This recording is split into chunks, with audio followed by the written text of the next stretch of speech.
Muy buenas, ¿qué tal? Este es el primer vídeo de los 3 que vamos a hacer sobre el tema de la jubilación en la modalidad contributiva. En este primer vídeo vamos a ver los epígrafes de jubilación en la modalidad contributiva, concepto, jubilación ordinaria, requisitos, especial referencia a la edad de jubilación y determinación de la cuantía de la prestación, base reguladora y porcentaje. En el segundo vídeo veremos el epígrafe más extenso de este tema, que es la jubilación anticipada, jubilación parcial y jubilación flexible. También hablaremos brevemente de la jubilación forzosa. Y dejaremos para el tercer y último vídeo la compatibilidad de la pensión de jubilación y el trabajo, suspensión y extinción de la prestación, especial referencia a la normativa anterior a la Ley 27/2011. ¿Qué decir sobre este tema? Es un tema bastante importante que ha caído en distintas ocasiones y que posiblemente junto con el de incapacidad permanente sea el más complicado dentro de las prestaciones. Por lo tanto, bueno, pues sin que nos condicione mucho, que estemos un poco advertidos de ello. Esta es toda la normativa que hemos empleado para confeccionar este tema y me gustaría hacer una precisión sobre la Ley General de la Seguridad Social. Tenemos que saber, aunque lo iré indicando conforme vaya avanzando la explicación, que hay ciertos artículos de esta prestación que aún no están en vigor. Si nosotros consultamos el BOE, vamos a ver una redacción, pero en un cuadrito amarillo vamos a ver no vigente aún, entrará en vigor el 1 de enero del 2026. Hay ciertas cosas que incluso se aplican ya para el 2027. Bueno, pues en estos casos lo que vamos a hacer es que tendremos que acudir a la redacción anterior o se aplicarán distintas disposiciones transitorias que mencionaremos. Por lo tanto, mucho cuidado si vamos nosotros por nuestra cuenta a consultar cualquier cosa de esta Ley General de la Seguridad Social, porque es posible que leamos algo que aún no está en vigor. Y eso, pues, lo tenemos que saber, tenemos que ser conscientes. Hechas estas introducciones, comenzamos con el primer epígrafe, jubilación en la modalidad contributiva, concepto, introducción, fundamento constitucional y regulación. Perdona que te interrumpa, tan solo quería recordarte que este vídeo es un contenido de muestra de la preparación que ofrecemos para administrativos de la Seguridad Social. Si estás interesado en formarte con nosotros, te dejamos aquí abajo en la descripción el enlace a nuestra página web donde podrás encontrar toda la información al respecto. Abajo del todo hay un formulario para que te pongas en contacto con nosotros o si lo deseas también nos puedes escribir directamente a nuestra dirección de correo electrónico hablamos@simplificatusopos.es. Sin más, continuamos con la explicación. Bueno, lo primero, mencionamos el artículo 2, apartado segundo de la Ley General de la Seguridad Social, que ya conocemos de sobra, no voy a entrar de nuevo a explicarlo, lo hemos visto en distintos temas. Tenemos que saber que aquí en este tema vamos a estudiar la jubilación en la modalidad contributiva, ¿vale? Al igual que sucedía con la incapacidad permanente, había una modalidad contributiva y una no contributiva, que se hablaba de invalidez no contributiva. Bien, pues aquí nos centramos tan solo en la modalidad contributiva. Las prestaciones no contributivas serán objeto de estudio en otro tema. El fundamento constitucional lo podemos encontrar en el artículo 50 de la Constitución Española. Este artículo ya lo hemos mencionado. ¿Cuándo? En el tema 1.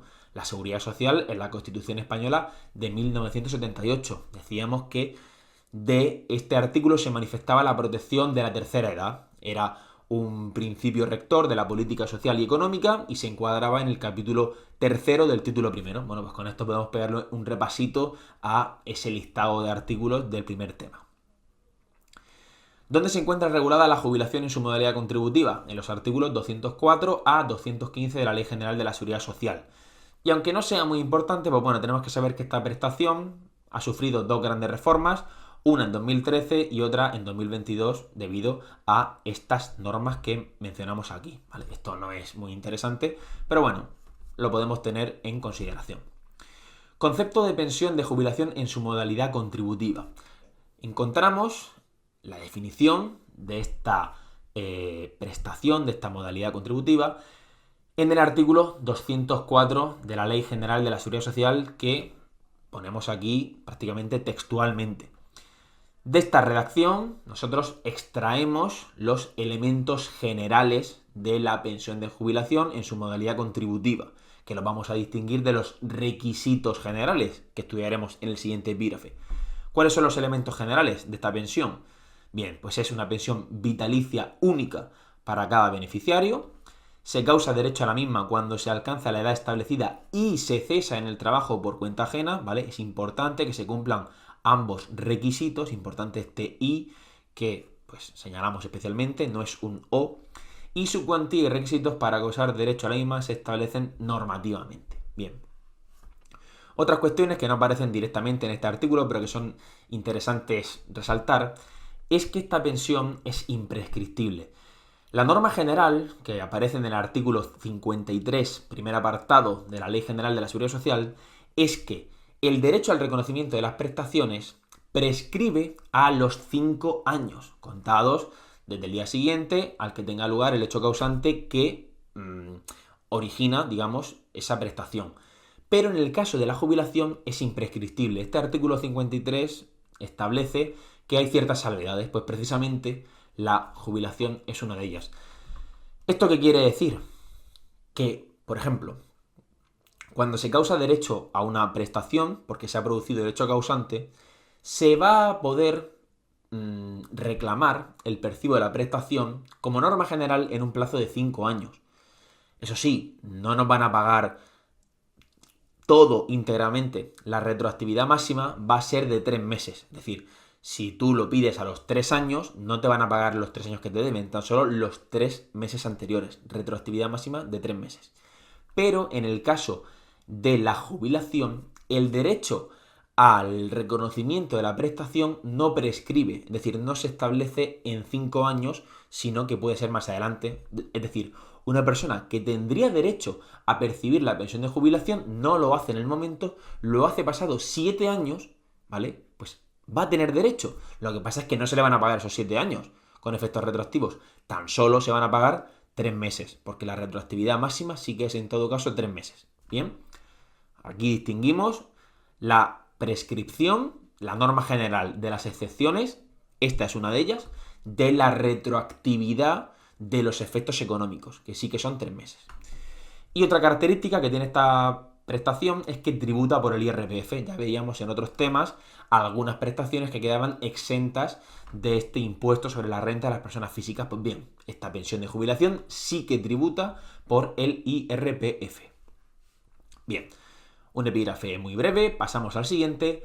Jubilación ordinaria, requisitos, especial referencia a la edad de jubilación, ¿vale? Los vamos a tratar conjuntamente. ¿Por qué?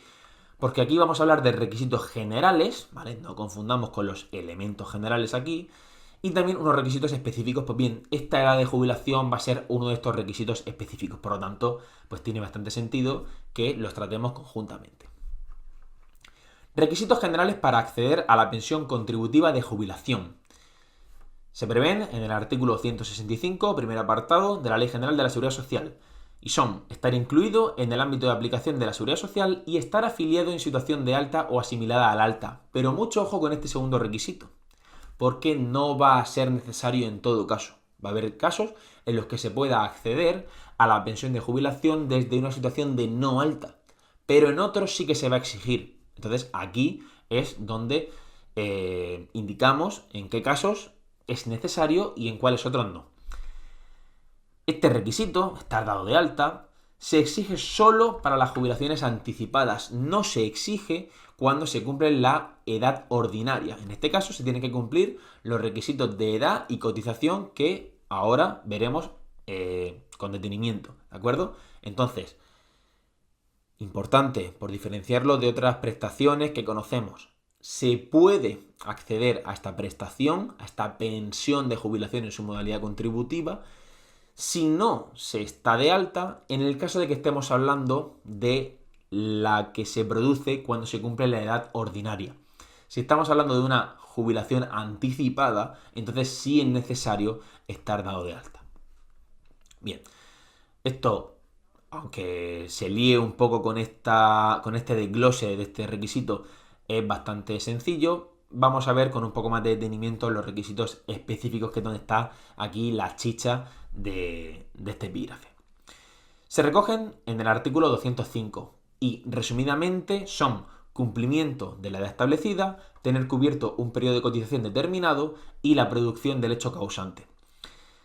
Los dos primeros los vamos a encontrar en la Ley General de la Seguridad Social, pero el tercero, el que se refiere al hecho causante, lo encontraremos en el Real Decreto 453/2022. Este Real Decreto pues introduce ciertas novedades a esta pensión de jubilación y también hace referencia al ingreso mínimo vital. Bien, comenzamos con el cumplimiento de la edad establecida. Aquí, primera nota introductoria. En 2013 se produjo una reforma que puso patas arriba esta pensión porque se ligó el cumplimiento de una edad establecida a el número de años que se hubiesen cotizado, ¿vale? Entonces esto pues fue lo que originó el cambio como lo conocemos hoy. En este caso, lo que tenemos que saber es que la regla general que estipula el artículo 205.1 en su letra A es que se puede acceder a la pensión de jubilación cuando se cumplen 67 años de edad o 65 años cuando se acrediten 38 años y 6 meses de cotización. Vale, esto aún no está en vigor. Esto es algo progresivo, paulatino. Cada año se exigen un periodo distinto de cotización para poder hacerlo a los 65 años y si no, no son 67 sino que es menos. Entonces, nosotros lo que tenemos que saber es, pues, lo más preguntable. Lo más preguntable que va a ser para el año en cuestión de nuestro examen. Si nuestro examen es en 2024, lo más probable es que nos pregunten por el 2024. También a mí me parecería necesario saberse la redacción tal cual de este artículo, porque va a ser lo que ya se quede definitivo, entre comillas, hasta que vuelva a haber una reforma a partir del 2027, que es cuando se acaba esta transición progresiva, paulatina, como la queramos llamar. Entonces,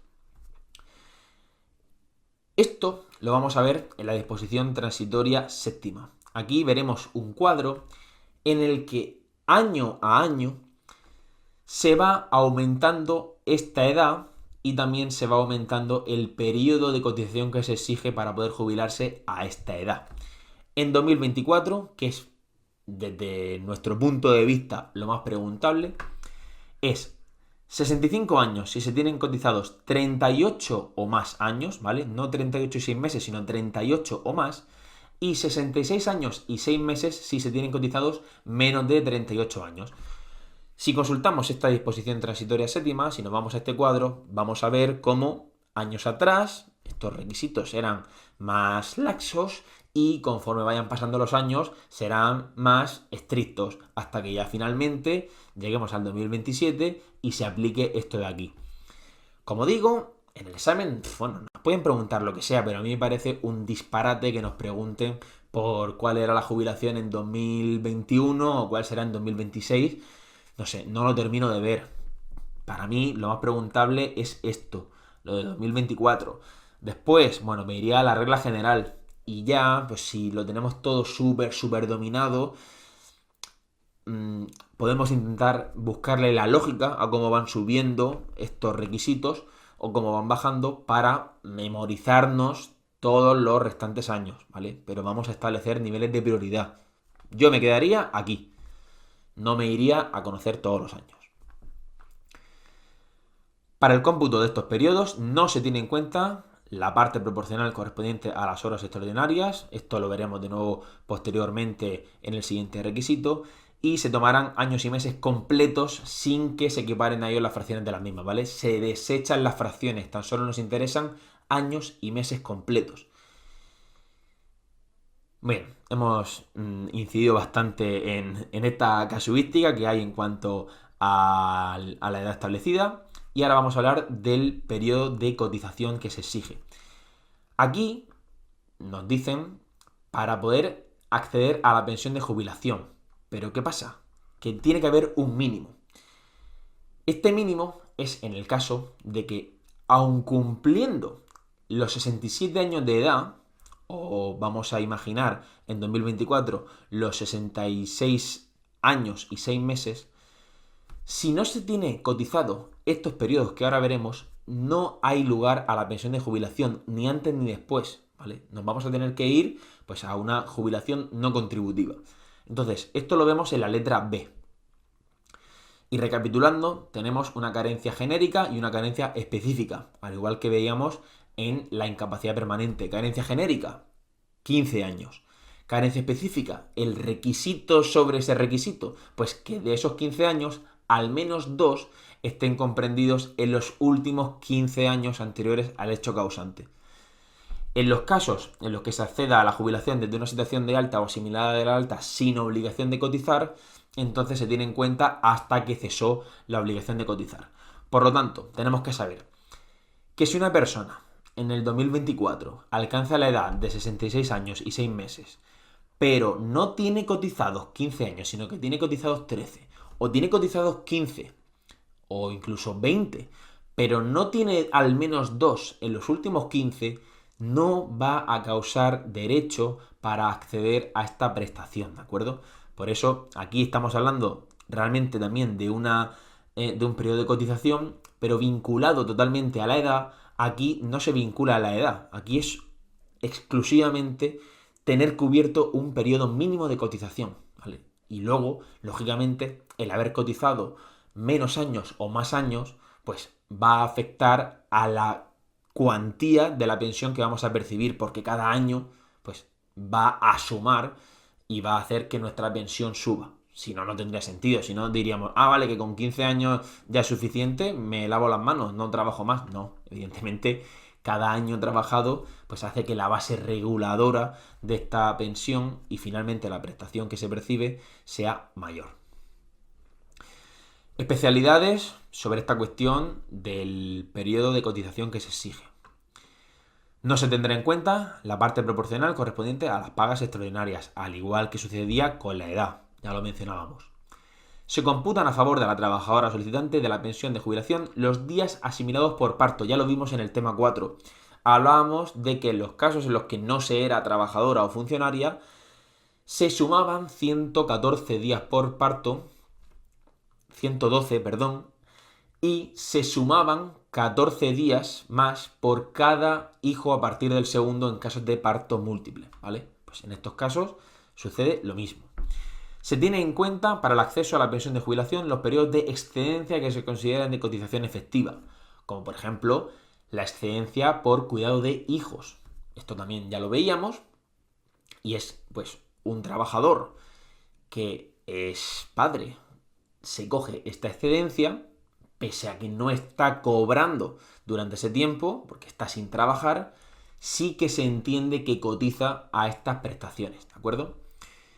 Siguiente particularidad. Mientras se percibe el subsidio de desempleo para mayores de 52 o 55 años, esos periodos no se pueden acreditar para el tiempo mínimo exigido para la jubilación ordinaria, tan solo para la jubilación anticipada. ¿Esto qué es? Estamos hablando de la prestación no contributiva de desempleo, que tenemos que distinguir de la prestación contributiva de desempleo, comúnmente conocida como el paro. Pues bien, en estos casos, ese tiempo, mientras se percibe, no se puede acreditar para la jubilación ordinaria, tan solo para la jubilación anticipada. Siguiente cuestión. Para causar derecho a la pensión en el régimen general y también en otro u otros regímenes del sistema de la Seguridad Social, desde la situación de no alta, es necesario que los tiempos acreditados de cotización se superpongan un mínimo de 15 años. Esto es, un trabajador que está de administrativo en una empresa y lleva ya ahí 20 años, ¿vale? Cumple la carencia genética, la carencia específica, la edad, bien. Y en el pasado fue autónomo porque fue peluquero, tenía una peluquería. Pues bien, si no se han superpuesto, si no han convivido esos regímenes durante un mínimo de 15 años, no va a poder causar pensión en el régimen de autónomo. Por último, para finalizar este requisito, es algo que se refiere conjuntamente al primero, es decir, al de la edad, y a este segundo, al periodo de cotización. Tenemos que indicar que las personas que reúnan los requisitos para causar la pensión de jubilación van a poder hacerlo desde la situación de prolongación de efectos de la incapacidad temporal. ¿Esto qué era? Bien, pues eran 3 supuestos distintos. Era cuando antes de los 365 días de incapacidad temporal se emitía un alta con propuesta de incapacidad permanente. También cuando pasados los 365 días se iniciaba de oficio el expediente de incapacidad permanente, o también cuando se producía el agotamiento de la incapacidad temporal, es decir, los 545 días. 365 más 180 de prórroga. En todos estos casos, lo que se va a hacer es que se va a iniciar un expediente de incapacidad permanente, que se va a declarar el grado que proceda, ninguno, parcial, total, absoluta, gran invalidez, y se va a notificar. Pues bien, hasta que el interesado no sea notificado de la resolución en la que se califica su incapacidad permanente, se va a entender en situación de prolongación de efectos de la incapacidad temporal. Y si reúne los requisitos, pues va a tener derecho a la pensión de jubilación. Por último, hablamos de la producción del hecho causante, que como hemos dicho al comienzo de este epígrafe, no se regula en la Ley General de la Seguridad Social, sino en el Real Decreto 453/2022. Bien, regla general. Se va a entender causada la pensión de jubilación en su modalidad contributiva en la fecha indicada a tal efecto por la persona interesada al formalizar su solicitud. Es decir, no en la fecha en la que lo solicita, sino en la fecha que indica en la solicitud. Eso sí, con unos requisitos. ¿Con cuáles? Que en dicha fecha, en la fecha indicada, reúne los requisitos para ello y que dicha fecha esté comprendida, con ciertas excepciones, dentro de los 3 meses anteriores a la solicitud o posteriores a la solicitud.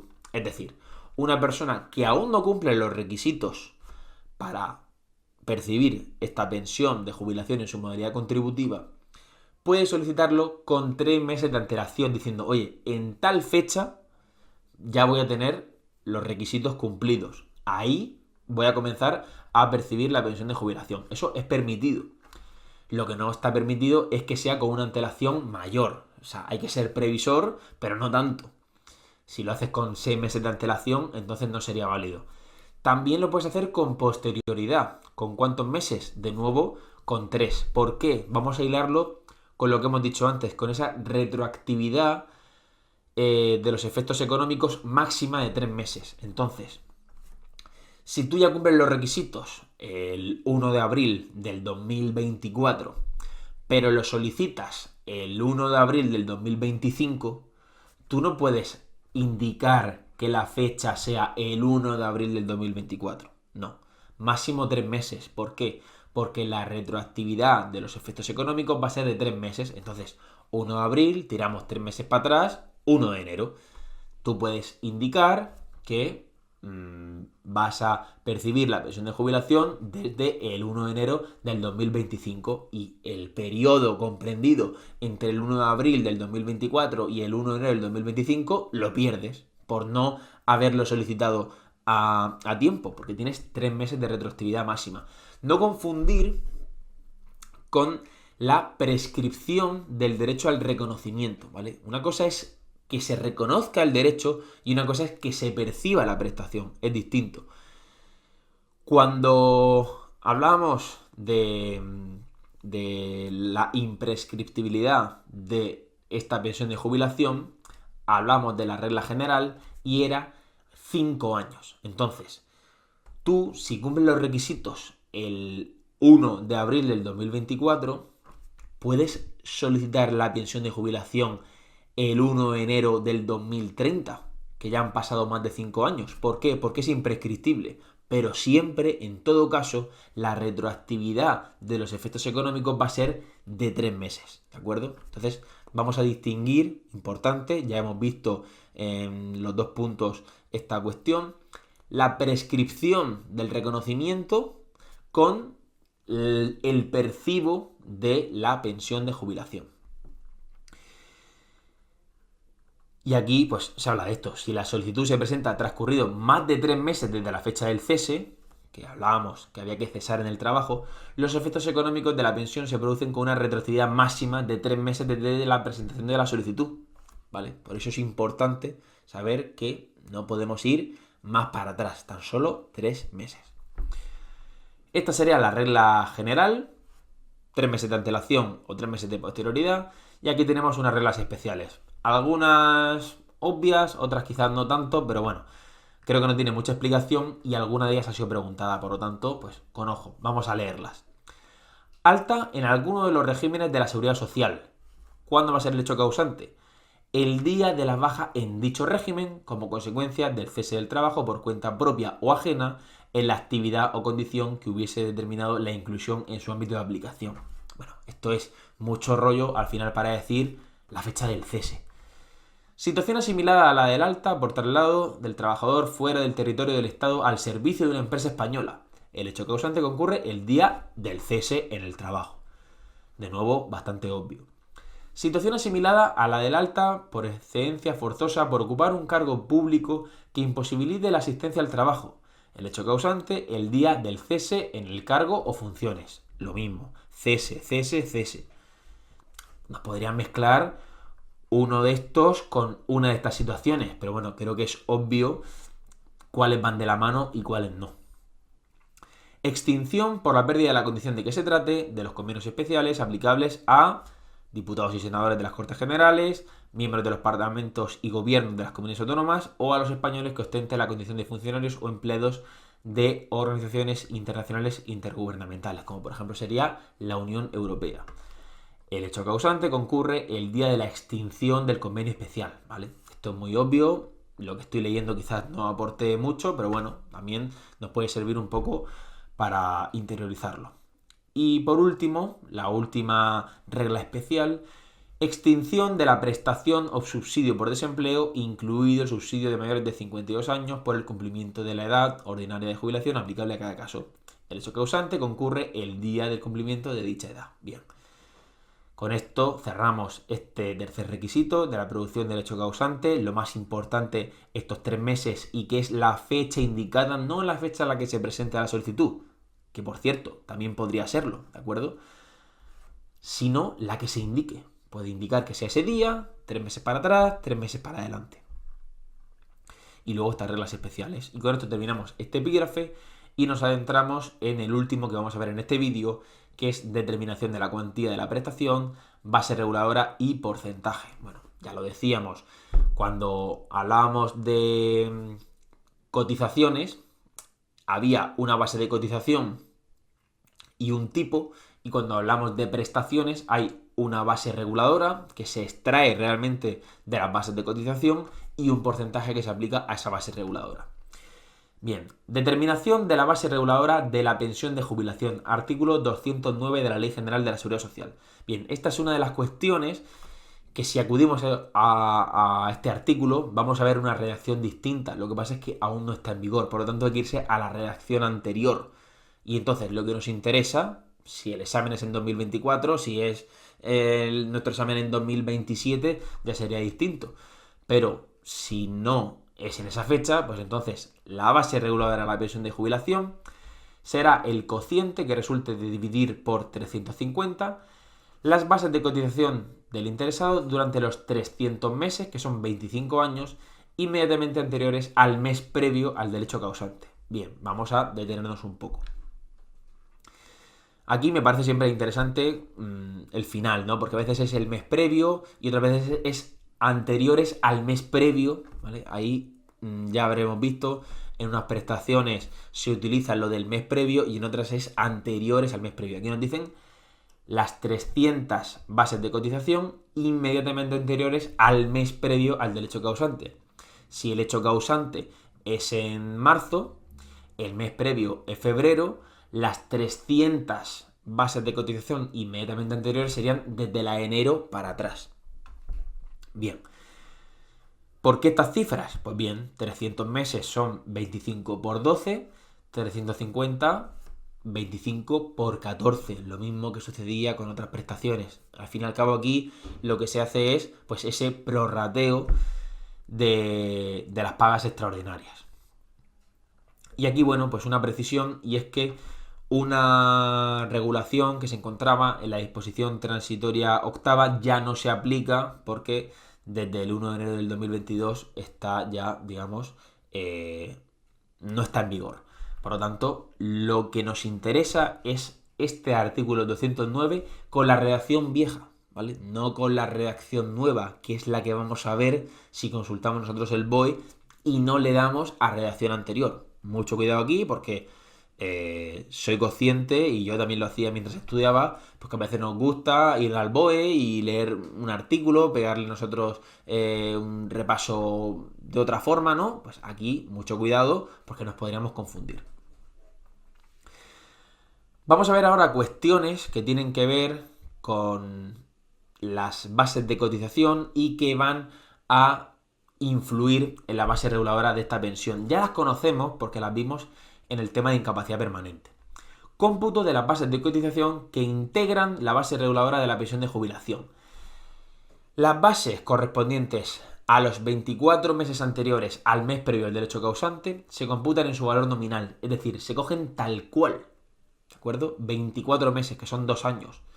Las restantes 276 son las que se van a actualizar con la evolución que haya experimentado el IPC, el índice de precios del consumo.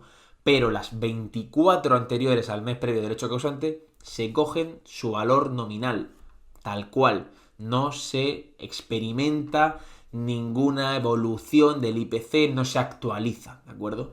Esto ya lo veíamos y era exactamente igual en la incapacidad permanente. ¿Qué sucedía si durante todo este periodo, que es bastante largo, y bueno, sin que venga a cuento, pues con las reformas que hemos hablado al principio del tema, estos periodos se han ampliado, ¿vale? Esto antes era mucho menor. Pues bien, ¿qué sucede si hay meses en los que no ha existido la obligación de cotizar dentro de estos 300? Pues bueno, se va a producir la integración de lagunas, que también veíamos en la incapacidad permanente. En esos meses lo que vamos a coger es la base mínima entre todas las existentes en cada momento. Para las primeras 48. En el caso de que hubiese más de 48 mensualidades en los que no haya existido la obligación de cotizar, entonces vamos a coger esa base mínima y le vamos a aplicar el 50%. Esto es exactamente igual que lo que veíamos para la incapacidad permanente, ¿de acuerdo? Entonces, si estos 300 meses ha habido 98 meses en los que no ha existido la obligación de cotizar, vamos a coger los primeros 48 y le vamos a aplicar la base mínima entre las existentes en ese momento, y las restantes 50 hasta llegar a 98, pues lo que vamos a hacer es que vamos a coger la base mínima y le vamos a aplicar el 50%. La obligación de cotizar no ha existido en parte del mes. Bien, pues aquí era prácticamente lo mismo. Se cogía la base mínima, lo que pasa es que había una excepción.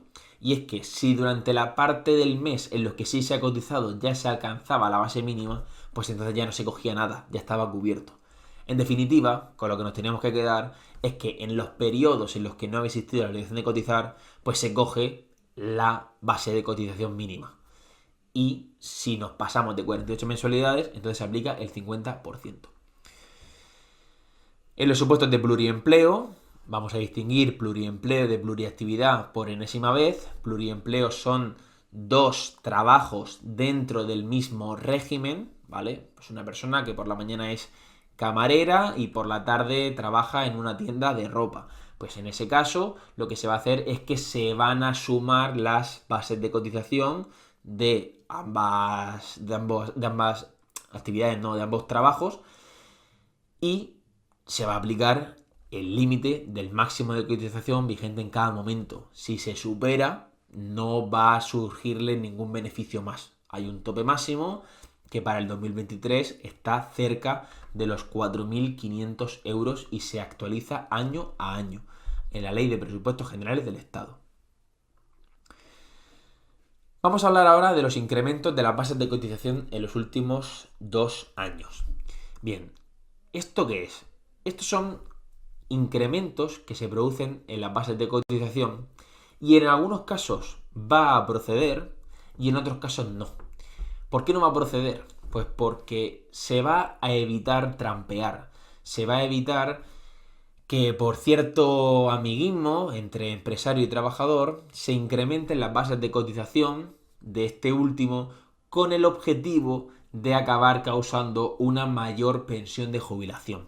Por lo tanto, aquí lo que se va a establecer son los casos en los que se permite el incremento de las bases de cotización en los últimos 2 años y los que no. La regla general: no se podrán computar los incrementos de las bases de cotización producidos en los 2 últimos años que sean consecuencia de, ¿vale? O sea, si se dan estas circunstancias, los incrementos de base de cotización no se pueden computar. Aumentos salariales superiores al incremento medio interanual experimentado en el convenio colectivo aplicable o en su defecto en el correspondiente sector. Es decir, si el convenio colectivo dice que tus retribuciones se tienen que incrementar un 1,5%, no puede llegar tu empresario y por la cara, sin ningún motivo, incrementarlo un 7% con la consecuencia de que se incrementa la base de cotización y que al final tu pensión de jubilación va a ser mayor. No se permite eso. Que hayan sido pactados exclusiva o fundamentalmente en función del cumplimiento de una determinada edad próxima a la jubilación. Que se pacta, oye, cuando llegues a esta edad, se te sube. No, eso tampoco se permite. Pero hay excepciones a la regla general. Hay casos en los que sí se va a poder computar ese incremento de la base de cotización. ¿Cuándo? Cuando sea consecuencia de la aplicación estricta de las normas contenidas en disposiciones legales y convenios colectivos sobre antigüedad y ascenso reglamentario de categoría profesional. Es decir, si esa mejora retributiva que desencadena en una mejora de la base de cotización y al final en una mejora de la base reguladora de la pensión de jubilación se debe a que te han ascendido y todo ello está contemplado de forma reglamentaria, no hay ningún problema. Aquí hemos dicho que era por la cara, sin ningún motivo, porque cumples cierta edad o porque sí, porque te lo subimos, aunque lo que estipule el convenio colectivo sea un porcentaje, yo te lo subo más. No, pero en estos casos sí, si es por que se estipula en un convenio o de forma reglamentaria que con cierta antigüedad o que se produce un ascenso, pues entonces sí se puede computar. También cuando deriven de cualquier otro concepto retributivo establecido con carácter general y regulado en las citadas disposiciones legales o convenios colectivos. Bien, que tenga su amparo legal. Se produzcan exclusivamente por decisión unilateral de la empresa en virtud de sus facultades organizativas. Bien, pues aquí también. Básicamente es, como digo, evitar trampear, es decir, evitar el amiguismo entre empresario y trabajador para beneficiar al trabajador y que pues tenga un motivo por antigüedad, por ascenso, porque lo dice la ley, porque hay un concepto retributivo que se contempla, ¿de acuerdo? En esos casos sí se va a poder incrementar las bases de cotización en los 2 últimos años de su vida laboral. Determinación del porcentaje aplicable a la base reguladora para la obtención de la cuantía de la pensión de jubilación. Bien, decíamos que la base reguladora iba a ser 300, la suma de los 300 meses anteriores al mes previo al derecho causante dividido entre 350, de los cuales los 24 meses anteriores era su valor nominal y todas las anteriores se actualizaban de acuerdo con la evolución que haya experimentado el IPC. Pues bien, a esto ahora se le va a aplicar un porcentaje y aquí pues tiene sentido lo que he dicho anteriormente. Cuanto más años trabajes, mayor va a acabar siendo tu pensión de jubilación. Lógicamente, quien tan solo acredite 15 años cotizados, pues se va a quedar con una pensión muy bajita. ¿Por qué? Porque por los primeros 15 años cotizados, que era el mínimo, se va a aplicar el 50%. Y luego ya por cada año se va a ir sumando un poquito más. A partir del año 16º, por cada mes adicional de cotización, comprendido entre los meses 1 y 248, se añadirá el 0,19%. Y luego, por cada uno de los meses que rebase el 248, es decir, del 249 en adelante, se añadirá el 0,18%, sin que el porcentaje aplicable a la base reguladora supere el 100%, salvo en el supuesto de la jubilación demorada. Bien, esto es, los primeros 15 años, 50%. Después, a partir del año 16º, del mes 1 al 248 se aplica el 0,19%. Del mes 249 en adelante se aplica el 0,18%, con el máximo del 100% de la base reguladora, salvo los supuestos de jubilación demorada, que ahora hablaremos de ello. Ahora, ojo, una de estas cuestiones que he dicho al principio del tema, que tenemos que tener cuidado porque entran en juego las disposiciones transitorias. La disposición transitoria novena establece que transitoriamente y durante los años 2003 a 2026, estos porcentajes no son los que se aplican, sino que son a partir del año 16º, por cada mes adicional de cotización entre los meses 1 y 49 se aplica el 0,21% y por cada uno de los 209 meses siguientes el 0,19%, ¿de acuerdo? Por lo tanto, va a depender de la fecha de nuestro examen. No es lo mismo que nos estén preguntando para el 2024 que para el 2028. ¿Vale? Esta es la redacción que encontramos a día de hoy, pero entra en juego esta disposición transitoria novena que estipula que para estos años, 2023, 2024, 2025 y 2026, los porcentajes que se aplican son estos. Importante. Supuesto especial. Complemento económico en la jubilación demorada. Bien, esto ya lo hemos mencionado anteriormente. Decíamos que había un límite del 100% de la base reguladora, salvo en el supuesto de jubilación demorada. ¿De qué se trata? Pues básicamente una persona a la que le encanta trabajar pese a que cumple los requisitos, tiene la edad legal de jubilación y acredita un periodo de cotización exigido, continúa trabajando porque se encuentra perfectísimamente. Pues bien, eso va a tener un premio. ¿De qué tipo? Pues lógicamente económico. Van a ser 3 posibilidades a las que va a poder optar. La primera, un porcentaje adicional del 4%, ojo, se incrementa un 4% la cuantía de la pensión por cada año completo, importante, cotizado entre la fecha en que cumplió dicha edad, la edad legal de jubilación, y la del hecho causante de la pensión, que como norma general recordamos que era la que se indicaba en la solicitud. Esto es, una persona que se puede jubilar, que ya cumplió los requisitos, pero continúa trabajando 3 años completos más, pues por cada año va a incrementar un 4% la cuantía de su pensión. Esto lógicamente va a tener un límite, va a tener un momento en el que se le corte el grifo. Este artículo 210 se remite, si no me equivoco, al artículo 57 y este a su vez se remite a la Ley de Presupuestos Generales del Estado de cada año.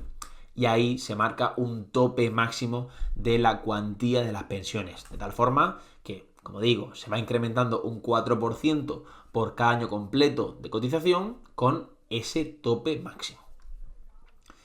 Siguiente posibilidad, una cantidad a tanto alzado, que ya sabemos lo que es, que se paga de una a tocateja, por cada año completo cotizado entre la fecha en que cumplió dicha edad y la del hecho causante de la pensión. La cuantía va a venir determinada por los años que haya cotizado en el momento del cumplimiento de esta edad.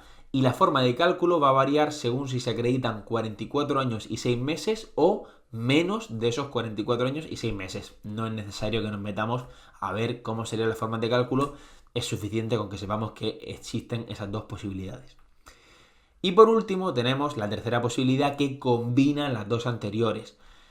Esta se va a desarrollar en el Real Decreto 371/2023 y lo que se va a exigir es que se acrediten al menos 2 años completos cotizados desde que se cumple la edad ordinaria de jubilación y el hecho causante de la jubilación, que era, una vez más, la que se indica en la solicitud.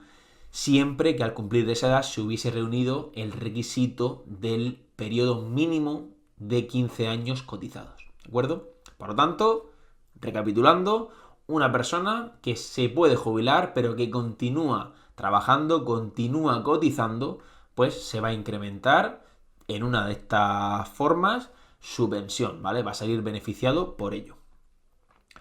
Este complemento tenemos que saber que es incompatible con el acceso al envejecimiento activo regulado en el artículo 214 y no se va a poder aplicar a ciertas modalidades de jubilación. Las vamos a ver con más detenimiento en el siguiente vídeo, en el siguiente epígrafe, pero bueno, que sepamos que no será de aplicación en los supuestos de jubilación parcial, tampoco en la jubilación flexible y tampoco cuando se acceda a la jubilación desde una situación asimilada al alta, ¿vale? Y para finalizar este epígrafe y finalizar este vídeo, unas pequeñas pinceladas, otros aspectos a tener en cuenta en relación a la cuantía de la pensión de jubilación. Cuantías mínimas. Bien, sin meternos en muchos berenjenales, dependen de la situación familiar y de la edad del interesado. La cuantía máxima, ya lo he dicho, la que estipule la Ley de Presupuestos Generales del Estado de cada año. El abono de la pensión va a ser mensual, 12 más 2 pagas extraordinarias al año, que se van a abonar en junio y noviembre. Y por último hablamos del mecanismo de equidad intergeneracional, que es un poco rollo, tiene el fin de preservar el equilibrio entre generaciones y fortalecer la sostenibilidad del sistema de la seguridad social en el largo plazo. Bueno, viene a sustituir al factor de sostenibilidad que se recogía en el artículo 211 y está derogado, no llegó a entrar en vigor. Con esto finalizamos este vídeo. Muchísimas gracias por tu atención y nos vemos en el siguiente. Chao.